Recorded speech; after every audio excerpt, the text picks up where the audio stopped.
خاوتي خواتاتي اهلا وسهلا مرحبا بكم يا جماعة الخير صباح الخير عليكم زلفلاون والسلام عليكم. J'espère que vous allez bien, j'espère que vous vous portez bien. Nous sommes le 6 avril 2024. On a mazana fait Ramadan, on en a fait la fin du mois de Ramadan, nous sommes à 3-4 jours de la fin du mois de Ramadan. Et une affaire inédite vient de se produire en Algérie. Comme l'Algérie, c'est pire que Netflix, c'est pire que Amazon Prime. Franchement, c'est pire que Bollywood et Hollywood réunis. Une affaire extrêmement inédite et extrêmement grave. Je dois l'avouer, extrêmement grave, vient de se produire. Alors, il y a le frère, il y a un citoyen algérien qui était totalement méconnu du grand public. Hier, moi, on me l'a envoyé ce matin la vidéo. Il a publié sur sa page Facebook une vidéo d'une quinzaine de minutes dans laquelle il lance des informations extrêmement, des accusations d'abord extrêmement graves. Il donne des informations assez très inquiétantes et cette affaire préfigure un futur scandale qui va ébranler la sécurité nationale.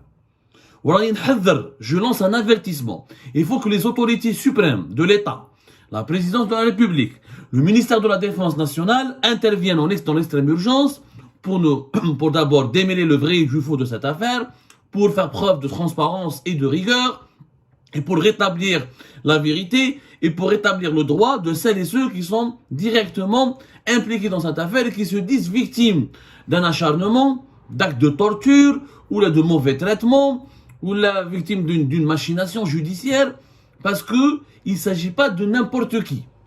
Alors, cette vidéo, c'est qui? Hada wahed ismou Toufiq Ben Nasser. Toufiq Ben Nasser, un citoyen algérien, méconnu jusque-là, sauf qu'il s'avère qu'il est le frère du fameux Boualem Ben Nasser.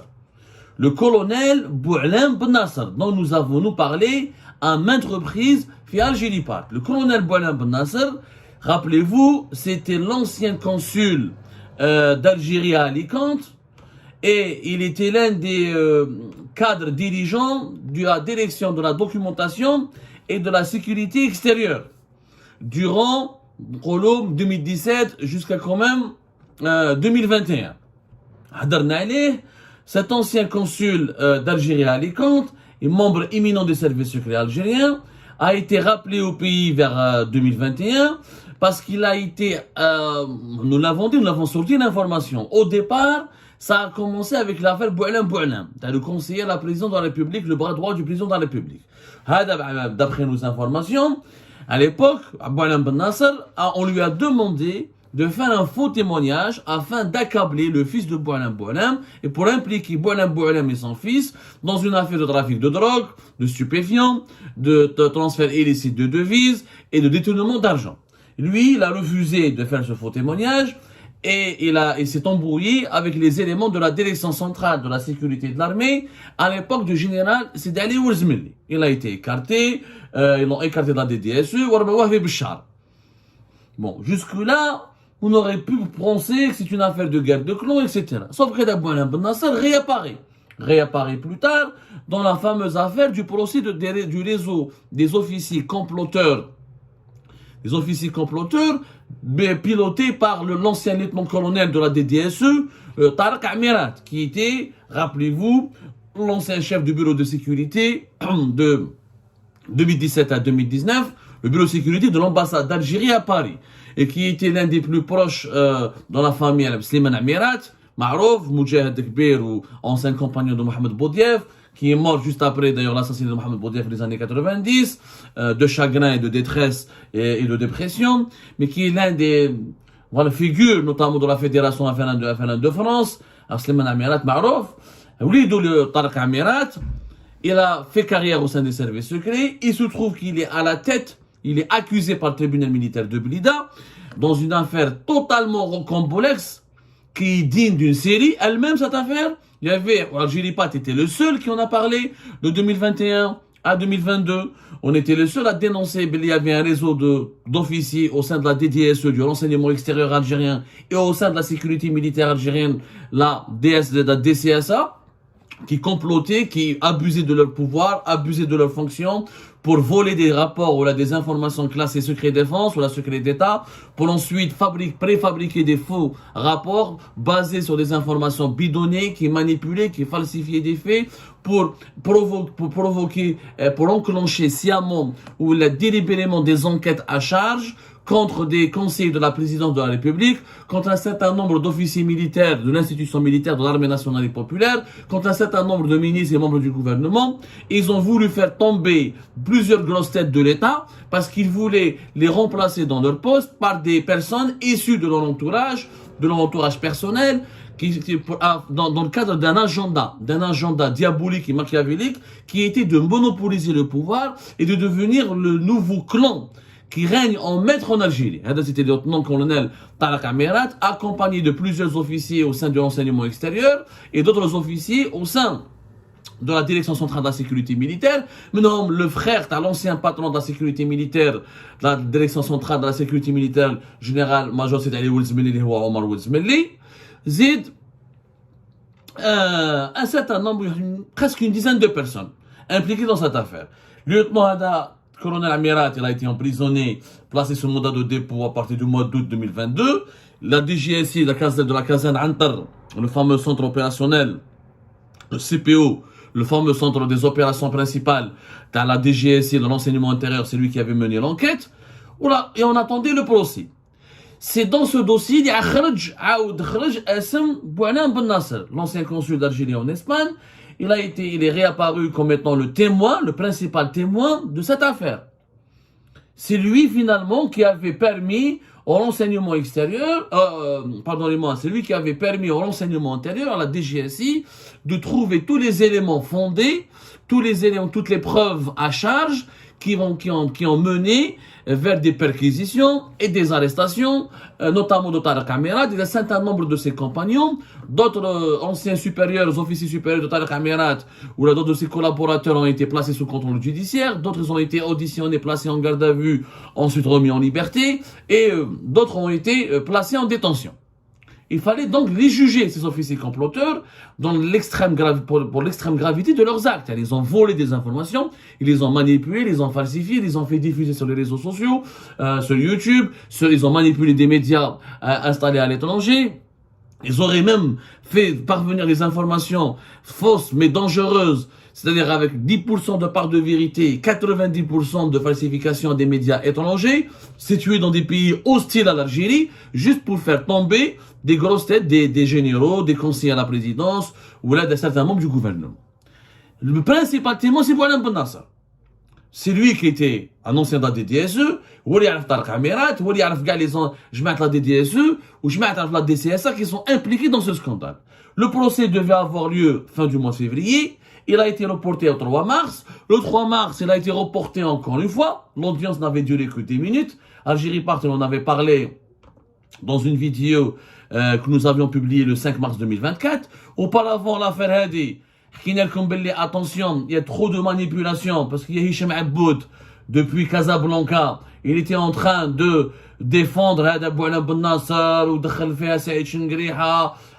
Comment les manipulations de Hicham Aboud ont été orchestrées pour discréditer Bouanan Ben Nasser et pour lui causer un problème direct avec Saïd Chengriha afin de tuer l'affaire, d'étouffer le scandale, afin d'empêcher le déroulement du procès, afin de faire libérer Tarek Amirat, donc qui était connecté depuis 2019 avec Hicham Aboud à travers MLTV et même des liens d'amitié. Ils ont même des amis en commun et des intermédiaires en commun.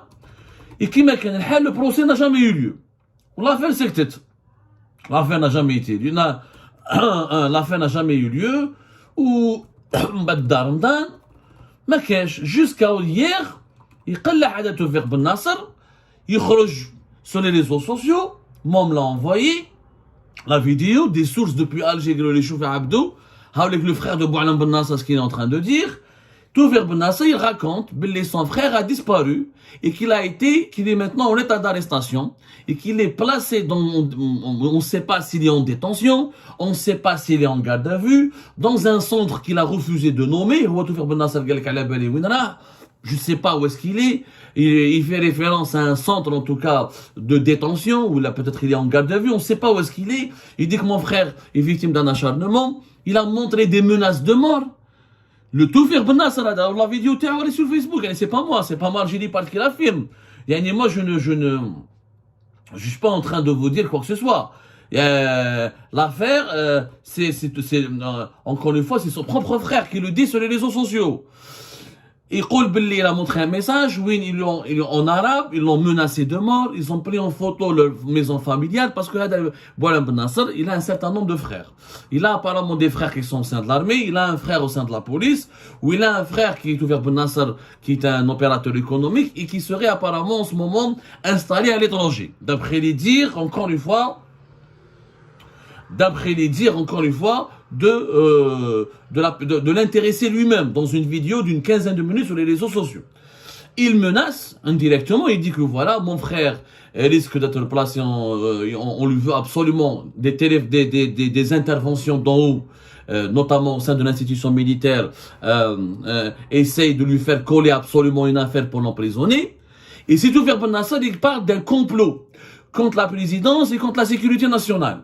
Quand la vidéo qu'il y a un complot contre la présidence, il a demandé à Abdelmajid Tebboune d'intervenir, il le dit lui dans sa vidéo, ce que mon frère sait, le complot auquel mon frère a assisté, moi, j'ai assisté aussi à ce complot et j'ai toutes les informations et je ne parlerai pas avec le ministère de la Défense nationale ni avec l'armée et les militaires, je ne leur fais pas confiance. Donc il a mis en accusation Saïd Chengriha, il a dit clairement il y a un problème au sein du ministère de la Défense nationale, clairement il y a un problème au sein de l'institution militaire. Il dit que je suis prêt à parler avec la présidence pour lui communiquer toutes les informations sur ce complot qui vise le président et son entourage et la sécurité nationale. Où il a donné des détails. Son frère actuellement il est dans un endroit enfermé mais il fume, donc c'est-à-dire qu'il a des sources assez bien précises. C'est-à-dire c'est vraiment rocambolesque, c'est extraordinaire que un ancien consul en Espagne l'Algérie. Il a été ensuite dégradé Béchar. Ensuite, son nom apparaît dans une affaire liée au conseiller de la République, au conseiller le plus puissant du président de la République, Boualem. Ensuite, son nom réapparaît dans un dossier extrêmement sensible. T'as les officiers comploteurs qui ont voulu déstabiliser de l'intérieur l'État pour placer leurs hommes, pour accumuler un pouvoir malsain, exercer un pouvoir immense et exercer à travers lui une influence malsaine sur les institutions de l'État.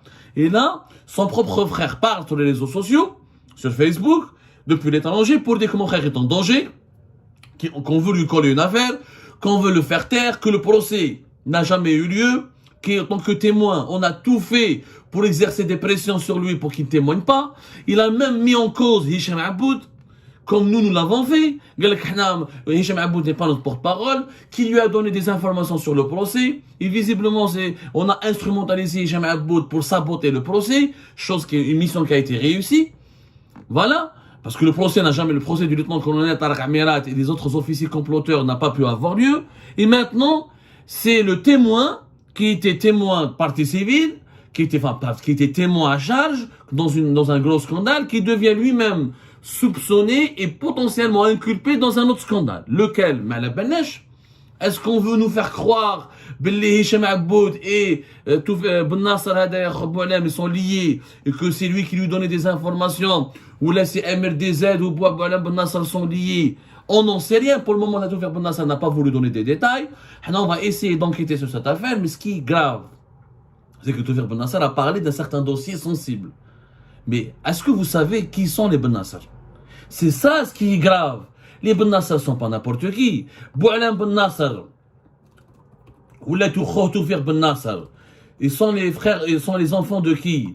D'un fameux général très connu. Le général, c'était un colonel, le général, si je ne me trompe pas, c'est l'Arbi Ben Nasser.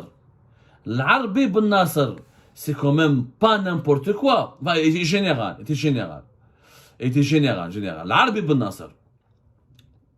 L'Arbi Ben Nasser, qui était l'ancien directeur général de la justice militaire et qui est mort au début des années 2000. C'est quand même, quand je vous dis qu'il y a la justice militaire, c'est-à-dire que tous les dossiers de la décennie noire, toutes les enquêtes de les plus importantes de la décennie noire, Monsieur Ben Nasser, il est décédé en 2005 lors d'un tragique accident qui avait suscité à l'époque pas mal d'interrogations et d'une controverse, et après son affaire a totalement disparu, le général Arabi Ben Nasser, plus personne n'en a parlé, jusqu'à ce que son fils Boualem Ben Nasser occupe les devants de la scène dans un scandale politico-sécuritaire dont personne ne veut nous expliquer les véritables enjeux. Il y a quelques semaines de cela, au Gaël Bellinon, sa mort, elle est totalement étrange, au fait louche, au fait malabalish, elle est complètement étrange. ما فهمناش comment ça fait louche. Et pourquoi en parler maintenant? Et pourquoi la famille Ben Nasser, d'après la Toufer, le frère, subit un acharnement? S'il y a un problème avec Boualem Ben Nasser, la justice militaire doit enquêter avec lui, la DCSA et les services secrets doivent enquêter avec lui. Pourquoi menacer sa famille? Où je te la Toufer Ben Nasser dans cette affaire? Je ne sais pas. Comment la Toufer Ben Nasser peut savoir ce qui se passe avec son frère qui est enfermé, et pourquoi il est enfermé, et comment un civil peut être au courant des détails d'un scandale qui visiblement une affaire de complot contre la sécurité nationale et contre la présidence de la République. C'est extrêmement préoccupant. أنا قلت لكم باللي هذه الحكاية على les élections présidentielles en 2024 راح ما تجيبلناش الخير. وهذو les élections anticipées, cette idée était porteuse d'une crise. On dit que le pays est en crise et que s'il n'était pas en crise, on n'aurait pas organisé une élection présidentielle anticipée. C'est qu'il n'y a pas un consensus au sein du pouvoir algérien sur le deuxième mandat. Et c'est qu'il y a des rapports de force qui vont se connaître une certaine reconfiguration violente. Cette affaire de Boualem Ben Nasser, elle en est l'illustration la plus éloquente.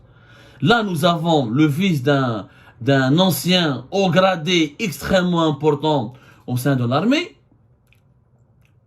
l'Arabi Ben Nasser, qui a quand même vécu toute la décennie noire et qui a connu de près des dossiers assez sensibles.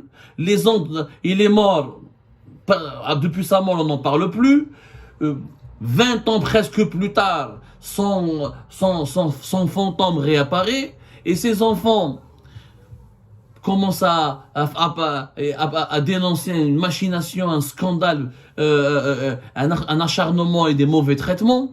Son fils qui disparaît, on ne sait pas s'il a été maintenant, est-ce qu'il est en garde à vue, il est placé sous mandat de dépôt alors qu'il est témoin dans un précédent procès. Qu'est-ce qu'on lui reproche? Quel est le fond de cette affaire, de ce scandale? Et Toufer Ben Nasser, dans sa vidéo, il parle d'informations scandaleuses qu'il ne va pas se taire, qu'il va dénoncer. Il a fait des allusions à des dossiers qu'il est prêt à communiquer et qui pourront toucher des personnalités militaires influentes. Où est-ce qu'on en est?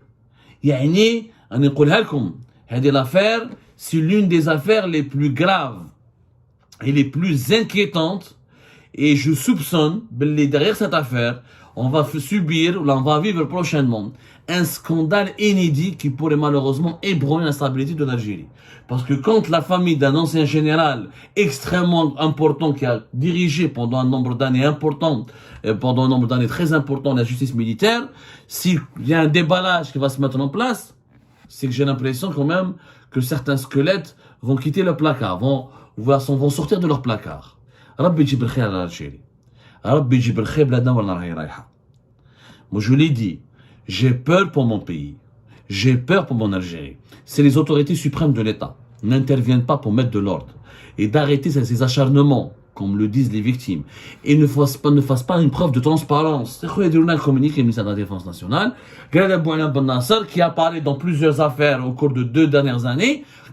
C'est qui? On lui reproche quoi? Il a fait quoi?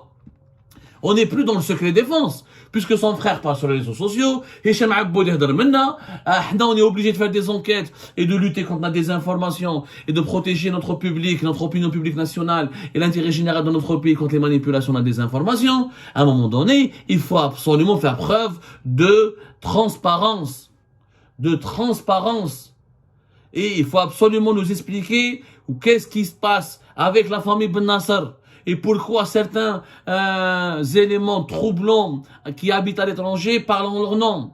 Et pourquoi maintenant il a disparu. Et pourquoi son frère en est venu à menacer de divulguer, de déballer des dossiers. En Algérie, nous allons mener l'enquête, mais dans la sérénité. Parce que on roule pour aucun clan. Et on refuse toute récupération politique. Et on refuse d'être instrumentalisé par n'importe quel clan. Et nous refusons d'être instrumentalisés aussi pour déstabiliser notre pays. Ce que nous voulons, c'est la vérité des faits, éclairer l'opinion publique, apporter une information de qualité sans aucune manipulation. C'est une mission difficile qui nous attend, car des jours et des semaines difficiles visiblement attendent l'Algérie.